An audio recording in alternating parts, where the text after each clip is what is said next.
Now that I've said my thank yous to my beautiful wife, I do feel that Katie and I actually need to be a little bit more honest with you both.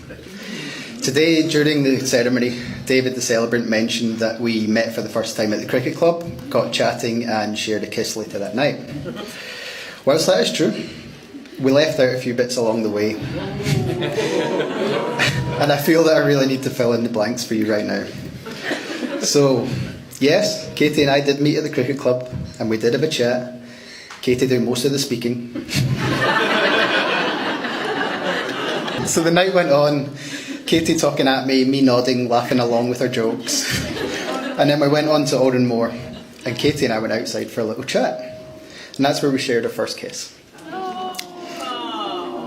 No, wait.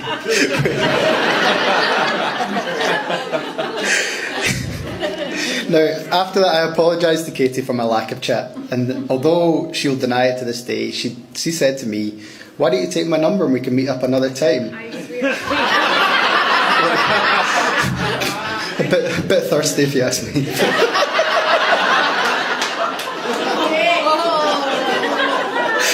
But I was so out of practice that I didn't even take her number, and instead went outside to get us a couple of drinks, being a gentleman that I am. Went to the bar, bought the drinks, went back outside to give her the drinks, only to find her snogging another guy.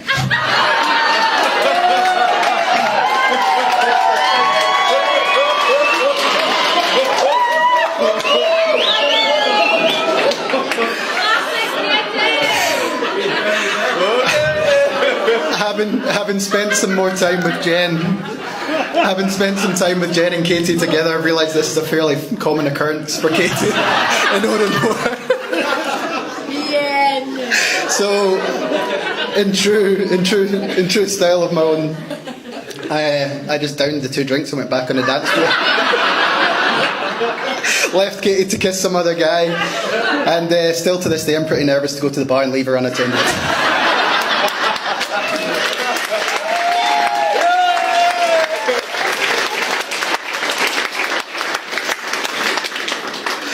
Okay, so let's get on with the thank yous.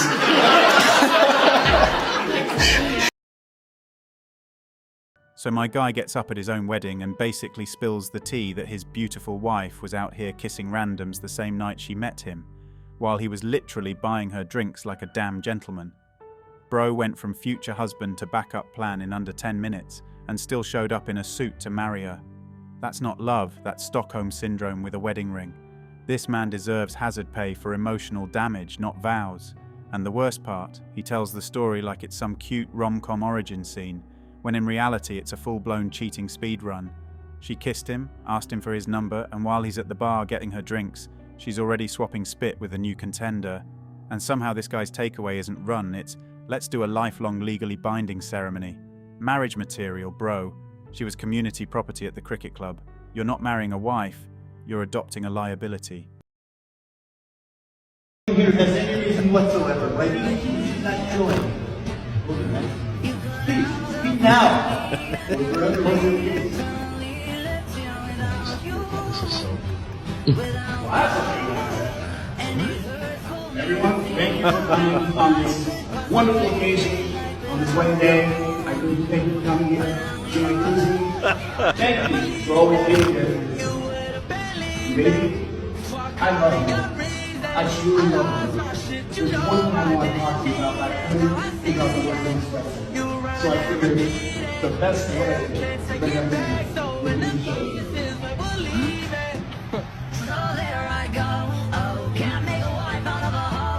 Oh my God! What the? Oh hell! Oh! Oh! So my man stood there, suit crisp, heart full, telling this woman how much he loved her, all smiles and vows, while knowing she'd been out backdooring him just 48 hours earlier. Then right before putting the ring on her finger, he flips the script and drops the hidden cam footage like a nuclear bomb in front of the entire wedding hall. No warnings, no hints, just straight up emotional warfare. The silence must have hit harder than the vows ever could, and the bride, standing there, dress on, future shattered, face melting in real time. That wasn't a wedding, That was a public execution with a projector screen. She thought she was getting a husband, but what she got was a TED Talk titled, "Here's Why You're Trash." The guests didn't witness a union. They watched karma clock in right on time. Props to the groom for not yelling, not fighting, not calling her names. Just letting the footage speak louder than any "I do" ever could. That doesn't open. You have to go all the way around. No, it's okay. Oh, can we? Thank you. Really? I'm not doing this right now. Really? I'm not doing Dude, aren't you her boss? Aren't you her boss? Really? Why are you following us outside? Oh, why? Why? Making a fool. Because, me making a fool of myself. Fool of yourself. Really? Me making a fool of myself. She's cheating on me, dude. Talking about? She's cheating on me with you. You know she's married, right? You actually came to the house to get dinner, You ain't got a job, and right? you met our kids. You should probably come by and fill out a job application. You met our kids. Really, Stephanie? This is so stupid. Really? Stop following us. Stephanie, really? No. So you're gonna leave me for that? You know I'm paying the rent, right? Oh, you're paying the rent. Well, your Oh, job you isn't live at? cutting it. Huh? Where you live at? Your job isn't cutting it. So, who do you think was paying for it? Oh wow, but you know why I'm filming this? So I can show it to the judge whenever we get I don't want divorced. to be married to you anyway. Okay, so we'll see who kept the kids. Take your ring back. So my man walks into a store and catches his fiancée not just cheating, but doing it in broad daylight with her boss, who's out here playing clueless like he's never seen her before. My guy's like, "You met our kids, dude." And this clown still has the nerve to act confused. This isn't just betrayal. This is professional level disrespect. She's out here getting side-piped by the guy signing her paycheck while the real man's paying the rent and raising the kids. You can't make this up. She's running HR and home wrecking at the same time.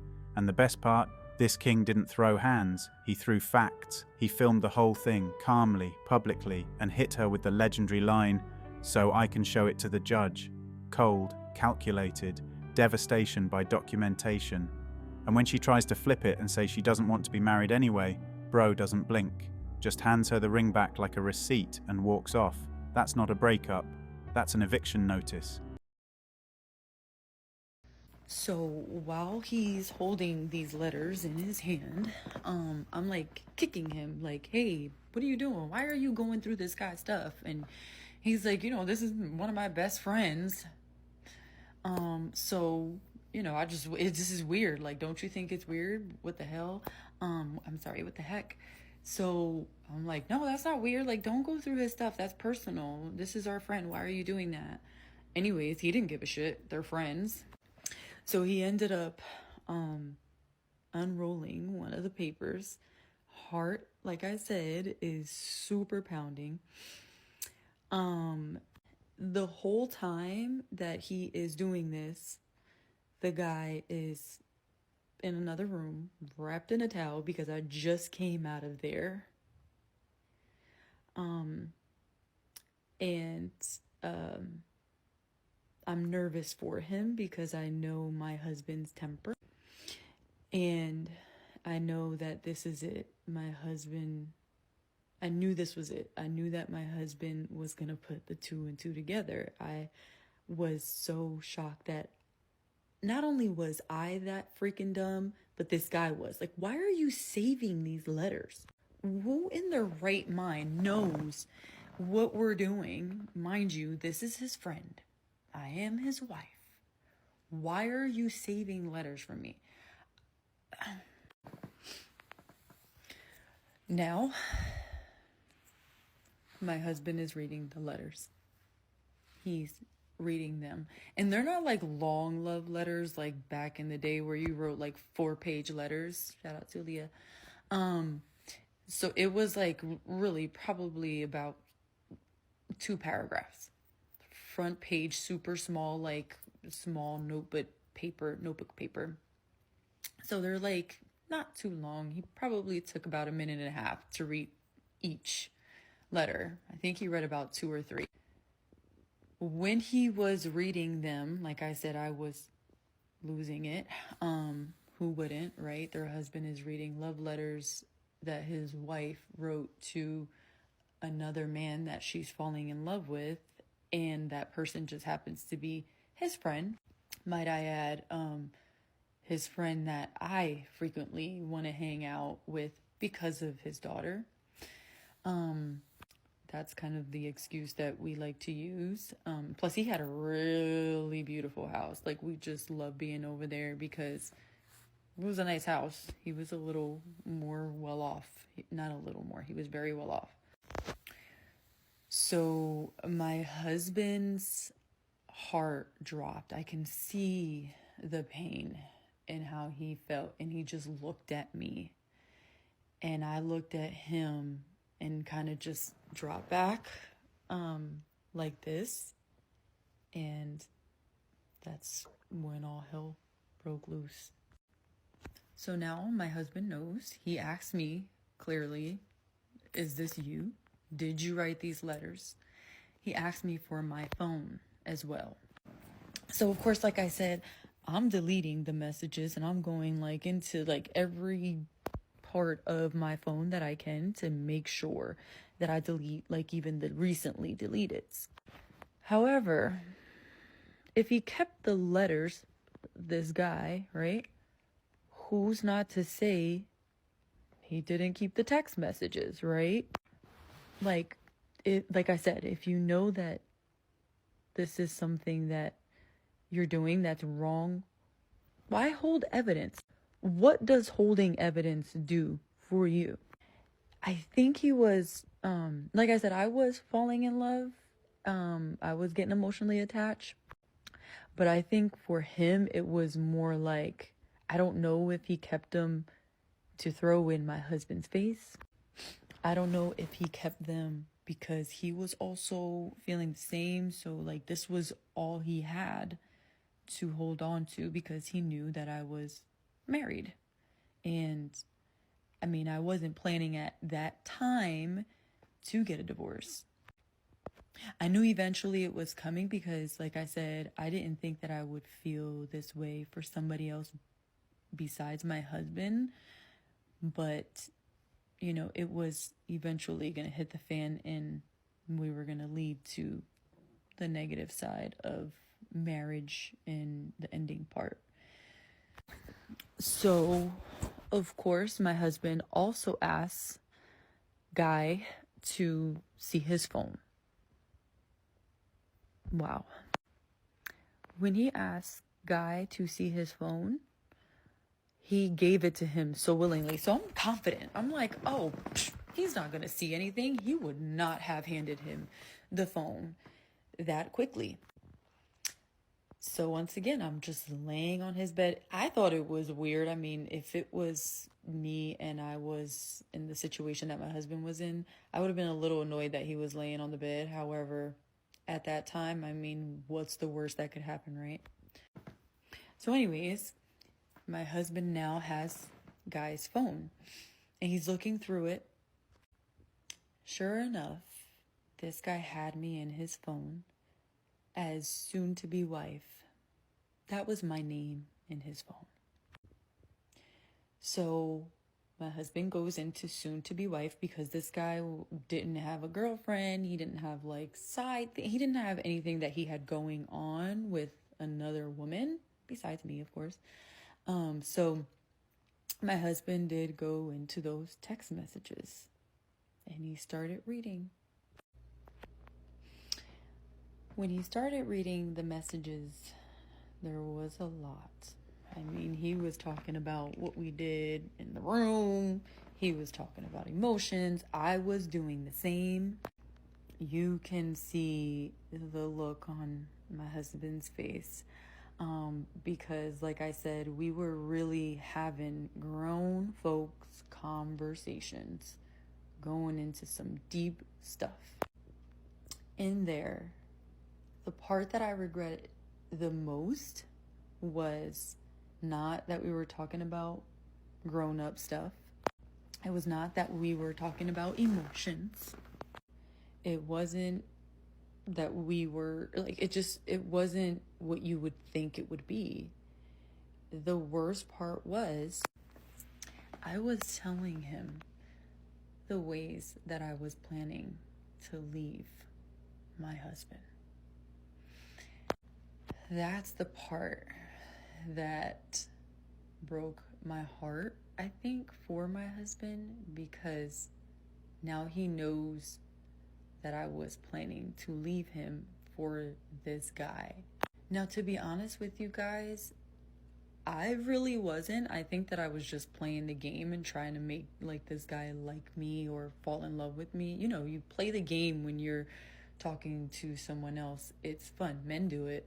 Women do it the same way, FYI. So the sad part was that my husband is reading these messages of me telling this guy how I am planning to leave him, kids and all. So let's get this straight. She's laid up in another man's house, writing Hallmark love letters like it's some secret high school crush. But plot twist, the dude's her husband's best friend. That's not just betrayal, that's Olympic level foul. And while hubby's trying to be civil, she's busy deleting texts like it's a crime scene cleanup, forgetting homeboy kept the damn receipts. Letters, texts. Dude even had her saved in his phone as soon-to-be wife. Meanwhile, she's acting like she's got no idea why her man's soul left his body mid-read. That ain't just cheating, that's full-blown sabotage with a sprinkle of insanity.